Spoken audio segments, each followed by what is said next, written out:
Hello and welcome to another episode of Off the Ruck, your weekly rugby breakdown with me, John Ferguson. I'm joined again today by Lachie from Scrumbags Pod, and we are reviewing another Wallabies loss. And this one stings a little bit extra, actually a lot more extra, just because of the fashion and the way that it happened. Lachie, give me your initial thoughts on this one, because it actually does impact our World Cup ranking chances of landing in the top six. That's what stings the most, apart from the actual performance in itself. But there are real ramifications from losing this one. And I think that we all feel that as Australian rugby fans. Yeah, this one's a sharp kick in the nads, I reckon. There's no other way to describe it. You wake up early, you get excited to watch the Wallabies, and just from the get-go, there was this ominous feeling that Italy were executing their game plan and Australia were not. That's how it transpired. We were out-kicked, out-enthused at the breakdown, and it's a fully deserving win to clear Zuri. They've done the Wallabies twice in a row now, and there can be no more conjecture around Italy not being able to scrap it with the best teams in the world because currently, in that game at least, they certainly played better than the Australians. Yeah, no, absolutely, for sure. There's no question that Italy were the better side on the day. They played their game plan better, they executed better. These are just our initial hot takes straight after the match. So there hasn't been too much time to process what's been happening emotionally or statistically or even kind of tactically. But we will bring you now the best that we can on the stats and the numbers and what we saw. So, Lockie, from my perspective, I was really disappointed in a couple of players, and it starts with Harry Wilson up front. The captain has been so talismanic for us all year. He's led really admirably. He's been a bloke that people have gotten behind, but he looks exhausted and he looks tired, and it shows on the penalty count. Three penalties. Like it was one collapsing a maul, one in from the side, and I do believe there's an offside there, or actually may have been two at the maul. And it's just one of those things that you can't have from your captain when the penalty count has started to become an issue in your team. And I thought he carried decently, but you look at someone like Tom Hooper carried one time less than he did. Harry Wilson carried the most at 15 carries in the entire game, but he only made 22 meters, whereas Tom Hooper made 30. It's just getting more out of some of the players around him. And I'm just wondering if that fatigue factor is really impacting our captain, where we have other options to go to in the squad around the week and also on game day. Yeah, and I think we saw a change when Ballatini was injected, and it felt like he came in just a little late. Like we probably needed the big rig out there sooner, and he only gets 17 minutes. Massive impact while he's on the paddock. But you're right. I think Harry Wilson's performance is probably emblematic of the Wallabies at this stage. They are completely knackered. Like they've put so much out emotionally and physically, but he just couldn't keep up. Silly stuff like the jump across at line out time, Taniella's swinging arm off the ball to the face just to zap a bit of momentum out. And then like just the urgency late in the piece where bodies were just that second ladder to the breakdown and the Italian Lucy's running rampant. I think we've mentioned just off air before, but four turnovers they were able to pilfer in the final 12 minutes. Like it was the sort of back and forward seesawing with McWright, with Williams, with Hooper trying to get over the ball, but the Italians just had that extra yard of pace. And it's probably fresh legs, it's enthusiasm, it's so many factors at that stage of the game when they could see that they're 7 points up with 15 to play. The winning is within touching distance, and we just didn't have the gas. So, oh man, it's a hard watch. And like when you respond straight away off the back of games and these instant reaction styles, it's still so emotive. Like it's just sucks, man. It feels like this is really taken the wind out of the sails. Like that English performance going down by 18 at Twickenham is tough pill to swallow, but England are a class outfit. We know Italy are good, but we made them look better than they were too, and that's what hurts. Yeah, that's a great way to put it. Highlighting a couple of Italian players that I thought were really impressive. Zuliani, the number 7 in the white headgear. Mm. You likened him to Heinrich Brousseau from South Africa way back when, and then I think he was a Fraser McWright equivalent on the day. He was so quick; he knew exactly when to inject himself, and came from distance as well when he saw the opportunities present themselves. It's like he saw in the future 2 or 3 seconds in advance. I thought that Minicello got the better of Paisami in that back line. And I do think Juan Ignacio Brex, the captain, also got the better of Suoli, despite Suoli getting his hands on the ball a little bit more. And I liked seeing that. It was a little bit all for naught, really. On the Wallaby side, I was actually quite impressed with Corey Toole. I thought he was very good. But let me get your take on Carter Gordon's first game back in the Wallabies jersey, because no one expected him to have a perfect game, but there were some clear things that he wasn't quite running as smoothly as he wanted to. But your first take on his first game back for the Wallabies back in Union in like 17 months. Yeah, it's been a hell of a long time. World Cup 23. So I think there's plenty of green shoots there insofar as his run and pass were pretty sharp. I think a couple of times he probably wanted to go too wide too quickly. So we saw the Lions bit of the Italians, which was a feature of their game as well, shut down a lot of those opportunities. But he can put it on a dime out of hand, and we saw that a few times, particularly ripping that left to right pass that a lot of Australian playmakers seem to struggle with.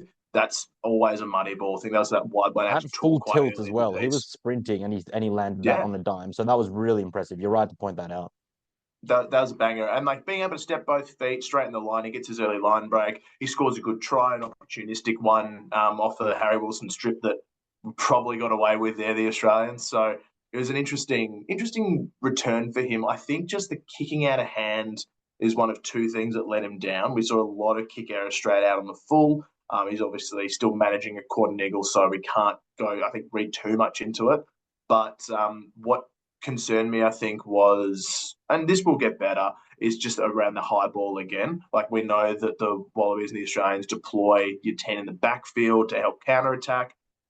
3 times in a row in that first half. He's up and he's contesting hard, but he got completely outpointed by Montejuani. I think on all 3 of those occasions, whether it's being stripped when he's back on the ground or just beaten up top. So that's a feature he's going to have to work on. I think there was more good than bad from seeing him back in the game. He'll certainly be better for the rust. And we really struggled. I think in attack overall, it looked disjointed and clunky, but it got worse when Gordon went off. So I think he might be something that we can look to insofar as that passing game unlocking other talents that are seemingly just not being used well enough at the moment, Fergo. Yeah, and I think a big part of that, there's so many things that you mentioned there that I want to touch on, but I will go first to the attack because I did a review this week on the analysis on analyzing the attack, defense, and kicking strategy of the Wallabies as well as their kick receipt. And one of the things that I didn't mention in that was where players are standing when they are near a ball player. So many players around the ball carrier are knowing that they are going to clean. So there's never in a shadow of a doubt who the carrier is, and that telegraphs the carry very, very easily for the defense.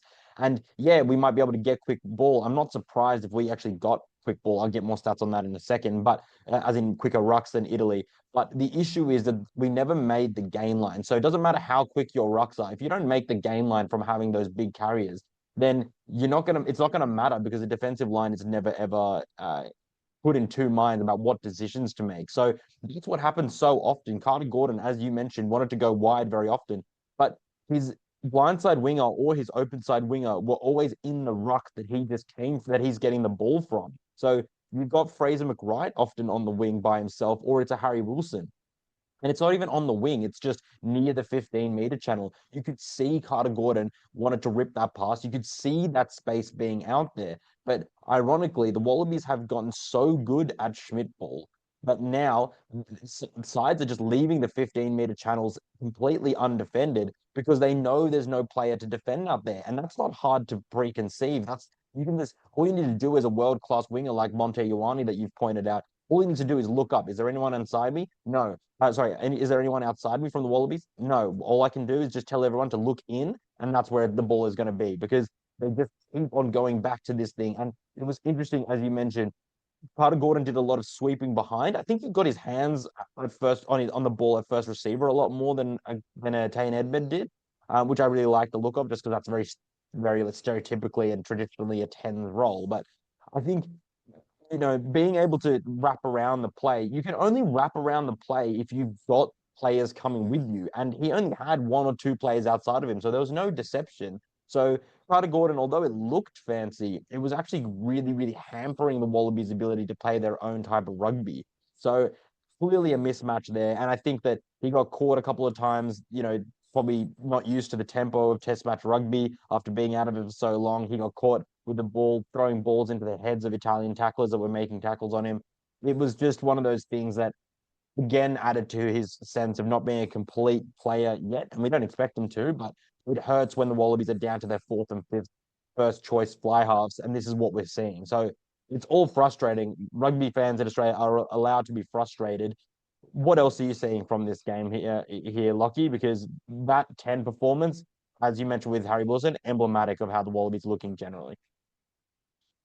Yeah, and we're focused on people, so it might be a bit easier here to focus on process. And I think you touched on it before around the Wallabies' inability to hit gain line and break gain line. Just pulling up some stats now, Fergo. The Australians carried twice as much as Italy, so 149 carries to 75, and we were only 40 meters up. So the Italians currently are out carrying us 2-1. And this has been reflected over the past few games. We saw it against England. We saw it against Japan most recently. This is a fatigued Wallaby team that cannot get over gain line. It's not for lack of trying. There is just either not the punch in player or the gas left in the legs to get you go forward ball. So that is an insane mismatch there in the carries. We're throwing bodies in, and perhaps it is due to a lack of shape, a lack of coherence, the fact that it's easy to pick out the player who was receiving and carrying because there is not an offload option. But we're very predictable, and it feels like the attack is stale. And it could be down to a number of things that we've already talked about, especially around the playmaking stocks and how much chopping and changing. But it doesn't look hard to defend this Australian team. They don't look creative. They don't look enthused. And that's a really tough thing to reconcile when you have two games against Ireland and France coming up that will be bigger challenges. We've been caught with our pants down in this one massively. It doesn't fill me with confidence heading to the Aviva next week. No, not at all. And I think that if anyone is catching this just as the South Africa and France result comes to an end, comes to a close, awesome game, extremely high level, twists and turns, and South Africa beat them quite fair and square, quite clearly in the end. So that if that is any sign of where France are taking South Africa to that extent, based on what South Africa were doing in the Rugby Championship, we are in for a real ride if we want to have any chance of beating France because they played so well and they are missing a handful of key starters as well. So France are an elite unit that will be a giant mountain for us to reach the summit of. Just on those breakdown stats that I said that I get you guys, we were actually rucks between 0 and 3 seconds, we were at 80%. Italy were at 62%. Rucks between 4 and 6%, we were at 16%. Italy were at 23%. And rucks over 6 seconds, we were at 4%, and Italy were at 15%. So our ruck speed is without a doubt, and it has been for a very long time, quicker than our opposition. That was the case against England. That was the case against New Zealand. That was against the case. I don't think it was against Japan because their ruck speed is one of the fastest in the world, actually. But that's not the issue. The issue is, as you mentioned, those meters carried, we are just not able to get over the gain line and to be able to rearrange a defense when we're doing this. And I do want to go back to another point that you mentioned. The Wallabies were gifted a try with that strip. To the letter of the law, in my mind, I would have ruled that a knock on from Harry Wilson and the pickup there from Carter Gordon. So we got away with that one. So we probably were gifted a try. It was just when that happened, I was like, holy damn, like we have a ready-made excuse if we win that we probably shouldn't have won that one. And I'm also I'm kind of thankful that that's not what happened because the Italian crowd were filthy after that call, as they should be. Um, if I look at if I look at the substitutes and there's not a whole lot to gain, I thought that Zane Nongo did a decent job. I thought Billy Pollard came on and added some energy. I'm not entirely convinced by Pete Samu. He often was doing the thing that you and I were just speaking about he was anticipating a pass and he missed a clean on several occasions where he needed to make it and actually resulted in penalties because he was the first man on the scene, but he didn't clean. He just ran past the breakdown for an offload. So like just not having played enough minutes together, not understanding the full flow of the game because the Wallabies players go to deck straight away because they account on the person next to them being over that ball. So that was quite frustrating to watch. I thought Filippo Dangunu actually had a great impact as soon as he came on. Yeah, Hunter Paisami, that was not his best game, and I know there's going to be more detractors calling for Ikitau to come in. I'm still convinced that I want to see Hunter Paisami and Lenny Kitau in the center combination together. Yeah, I mean, what about you? Is there anything that you can take from the bench or anything positive that you want to give to the people before we wrap up? I think insofar as positives, it's still crazy to see how effective McWright has been over the ball in Test match rugby. I think this game took him to 21 pilfers for the international season, which is massive. So he's clearly doing a good job there. I still think around the park, he probably isn't adding the same link play that we might expect him to see at Super Rugby, but obviously that's due to a lack of space and time. The bench is a curious one for Australia, Fergo, because I don't see a clear strategy with how the bench is being used. It's not like a bunch of fresh players on in a bomb squad. It seems like the effectiveness of putting Pete Samu out for 9 minutes or Ryan Lonergan for 5 minutes, it seems like an afterthought. So I would love to see, even if that's a question that pops up in a presser with Joe or that team, what is the role of an Australian bench? Are you just there as a replacement? Do you expect your starting 15 to play 80 and you trust them to do so and you're there to fill a gap? Or are you wanting to inject pace, inject enthusiasm, inject power into the game? I don't see many other teams staggering their bench injections the way that Australia does, and I think it's to our detriment. So when you see, like for example, Angus Bell comes off who I thought was pretty handy, and Aiden Ross did a job, but he's not the same sort of ball carrying threat. You get Zane Nonga, who did quite well, but Rob Valetini, as we mentioned off the back, only gets 17 minutes when Wilson, I think, was pretty clearly struggling at times. So he should have been pulled at like the 50-minute mark or something like that. It was just he looked exhausted. It's a difficult one for me. So yeah, I don't know. It was a hard watch. It felt like we were our own worst enemy. The Italians took all the opportunities they could. Garbisi's roll off the tee can't be understated. Being able to tick over threes and build pressure is something that the Wallabies just don't have the ability to do without a noted goal kicker in the squad. Yeah, test match footy, and it feels like there's been such a big regression. I'm trying to find a positive, but like since the Townsville testing against Argentina, we've lost 5 of the past 6, and we're playing like a team down on confidence and energy. So there's a lot of soul searching and a lot of rethinking that needs to be done before Ireland and France, because I'd call them free hits. We're not expected to win those 2 games. We're not expected to perform against 2 of the top European teams. Let's just throw something at them. We need to start throwing some punches, Fergo. Yep, absolutely. And we will need our best players to do so. We will need Skelton. We will need James O'Connor in. There is no question. We'll need Lenny Kitau in there. And I wouldn't be surprised to see another shake up in the back 3 yet again with a Dylan Peach and Max Jorgensen coming into the side. They are elite game changing players, and we need that kind of X factor because currently our game plan is not delivering it to us as per the review I did earlier this week. Lachie, thank you so much for your time. It's been a grim review. We've had to do it over coffee, but that's just the way that we roll because we love the game and we love the sport and we support them through the tough times, which there have been a lot of. We support them through the good times, and there have been some of late. But we'll ponder this, and then later in the week, I'll see what I can bring you guys on the channel here per whether it's analytical review, or whether it's a summation of the rugby news, and maybe we'll get Lachie back in for that as well. Lachie, thank you so much again for your time on this Sunday morning. My absolute pleasure. Keep an eye out. Scrumbags drop later this evening. So for some more colourful and maybe MA venting, come give us a listen on Spotify or Apple. Absolutely. Go check the guys out. I'll drop a link to the boys in the description below. Don't forget to like and subscribe. That helps me, and be able to hit the thumbs up. That helps the algorithm gods favor me a little bit more, and that's what we're here trying to do, to bring you guys more content than you guys want. So if you like it, make sure you give a thumbs up. Lachie, thank you. Take care, and then everyone else, keep your eye out for the next video. Don't forget to like and subscribe, and also check out on Instagram as well. Peace to you guys for listening.